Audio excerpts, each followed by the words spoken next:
हाल ही में the conversation में publish होने वाले इस आर्टिकल के मुताबिक फिजिसिस्ट ने फेमस डबल स्लिट एक्सपेरिमेंट को 4th डायमेंशन में रिक्रिएट किया है। यहाँ 4th डायमेंशन स्पेस नहीं बल्कि टाइम है। ये बात हैरान कर देने वाली है कि आखिर ये सब उन्होंने कैसे किया।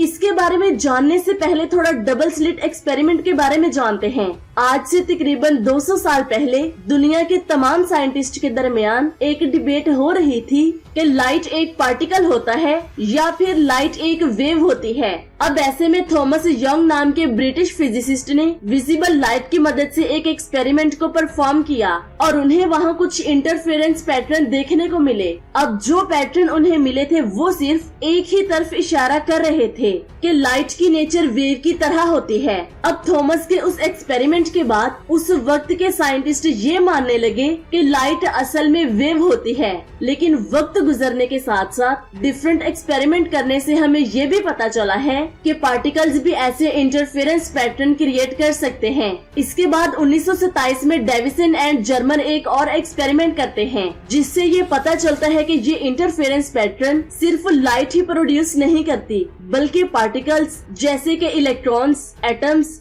और यहाँ तक के मॉलिक्यूल्स भी उन्हें प्रोड्यूस कर सकते हैं। थॉमस यंग का जो एक्सपेरिमेंट था वो क्लासिकल मैकेनिक्स पर डिपेंडेंट था जिसे हम ओल्ड फिजिक्स भी कह सकते हैं। लेकिन डेविसन एंड जर्मन इसे क्वांटम मैकेनिक्स की दुनिया में ले गए थे जहाँ वेव पार्टिकल डुअलिटी का कॉन्सेप्ट एग्जिस्ट करता है। इसके मुताबिक कोई भी पार्टिकल या तो क्वांटम एंटिटी पार्टिकल या वेव की फॉर्म में डिस्क्राइब किया जा सकता है। यहाँ से हमें ये पता चलता है कि लाइट भी डुअल नेचर को डेमोन्स्ट्रेट करती है। अब 2023 में आते हैं। नेचर जनरल में पब्लिश इस आर्टिकल में ये बताया गया है कि जब सर्टेन टाइप की लाइट सर्टेन टाइम के स्लिट से गुजरती है तो यहाँ डबल स्लिट एक्सपेरिमेंट वाला पैटर्न बनता है, लेकिन वो 4th डायमेंशन यानी कि टाइम में बन रहा होता है। अब उनके इंटरफेरेंस पैटर्न में वेवलेंथ या फिर पैटर्न की शेप और साइज चेंज नहीं हो रहा था बल्कि उसकी फ्रीक्वेंसी और कलर चेंज हो रहा था, और वो भी टाइम में। अब इस एक्सपेरिमेंट को करने के लिए उन्होंने किसी नॉर्मल स्लिट का इस्तेमाल नहीं किया क्योंकि नॉर्मल स्लिट स्पेस में इंटरफेरेंस पैटर्न क्रिएट कर सकती है। अब इसके लिए उन्होंने टाइम स्लिट को यूज किया। ये ऐसी स्लिट होती है जो टाइम में एडजस्ट होती है और मटेरियल की रिफ्लेक्टिविटी को चेंज कर देती है। ये मटेरियल है ITO यानी कि इंडियम टिन ऑक्साइड। ये 74% इंडियम और 18% टिन और 8% ऑक्सीजन के कंपोजिशन से बना हुआ है।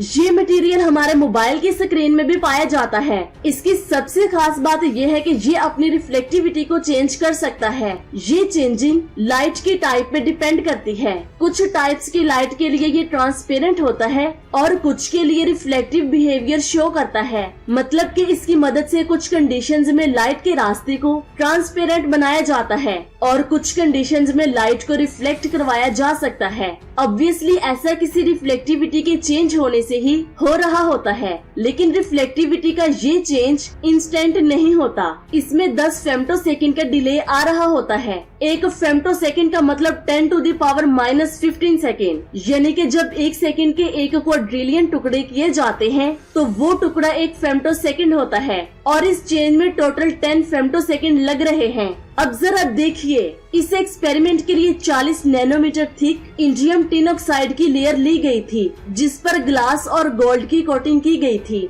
अब ये एक्सपेरिमेंट कैसे किया जाता है इसे ध्यान से समझें। सबसे पहले एक इंफ्रारेड लेजर को हमारे मटेरियल की सरफेस की तरफ पॉइंट किया जाता है, लेकिन इस वक्त मटेरियल की सरफेस ट्रांसपेरेंट थी। 10 फेम्टोसेकंड के इंटरवल के बाद जब दूसरे लेजर को मटेरियल की सरफेस की तरफ पॉइंट किया जाता है उस वक्त तक मटेरियल की रिफ्लेक्टिविटी चेंज हो चुकी थी। ऐसे में फर्स्ट लेजर और सेकंड लेजर दोनों ही रिफ्लेक्ट होने लगते हैं। रिफ्लेक्टेड लेजर मोनोक्रोमेटिक होती है, लेकिन जैसे ही सेकंड लेजर को एक बार फिर से मटेरियल की सरफेस पर पॉइंट किया जाता है तो ये कुछ वैसा ही इंटरफेरेंस पैटर्न क्रिएट करते हैं जैसे ओरिजिनल डबल स्लिट एक्सपेरिमेंट में हो रहा था। फर्क सिर्फ इतना था कि उस एक्सपेरिमेंट में वेवलेंथ चेंज हो रही थी और इस एक्सपेरिमेंट में फ्रीक्वेंसी और कलर चेंज हो रहा है। अब ओरिजिनल डबल स्लिट एक्सपेरिमेंट में लाइट के स्लिट से निकलने का एंगल डबल दिया जाता था, जैसे कि वेव्स एक दूसरे से इंटरफेयर करके कुछ जगहों पर ब्राइट और कुछ जगहों पर लेजर ब्राइट स्पॉट्स बनाते हैं,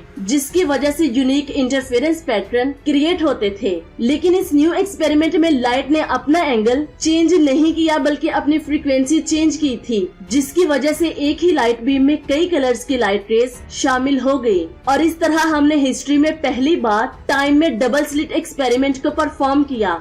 ये एक्सपेरिमेंट इसलिए कामयाब हो पाया क्योंकि हमारे पास इंडियम टिन ऑक्साइड जैसा मटेरियल था जो इनक्रेडिबल स्पीड से अपनी रिफ्लेक्टिविटी को चेंज कर सकता है। अब इस चेंजिंग में लगने वाले 10 फेम्टोसेकंड के वक्त की वजह से हम टाइम स्लिट को क्रिएट कर सकते हैं। अल्टीमेटली जिन्होंने ये इंटरफेरेंस पैटर्न फॉर्म करने में हमारी हेल्प की। अब साइंटिस्ट इस बात से बहुत ज्यादा परेशान है कि आखिर ये मटेरियल अपनी रिफ्लेक्टिविटी इतनी तेजी से चेंज कैसे कर पाता है, क्योंकि हमारे पास ऐसा कोई भी नॉन मटेरियल है ही नहीं जो इतनी तेजी से ऐसा कर पाए। इसकी वजह से फ्यूचर में बहुत ज्यादा टेक्नोलॉजी डिस्कवर हो सकती हैं, जिन्हें आज हम इमेजिन भी नहीं कर सकते। जैसा कि इसकी मदद से हम लेजर बेस्ड क्वांटम कंप्यूटर्स की मेमोरी बना सकते हैं और ऐसे मटेरियल्स भी बना सकते हैं जिन्हें बनाने के लिए लाइट को स्पेस और टाइम दोनों में कंट्रोल करना पड़ता है। इसका सबसे बड़ा इस्तेमाल न्यूरोमॉर्फिक कंप्यूटिंग में होने वाला है। फ्यूचर में ये एआई को भी नेक्स्ट लेवल तक ले जाएगा। न्यूरोमॉर्फिक कंप्यूटिंग कंप्यूटर इंजीनियरिंग का एक ऐसा मेथड है जिसमें कंप्यूटर के एलिमेंट्स को ह्यूमन ब्रेन और हमारे नर्वस सिस्टम से इंस्पायरेशन लेकर डिजाइन किया जाता है। इसका मकसद ऐसे एआई कंप्यूटर्स को क्रिएट करना है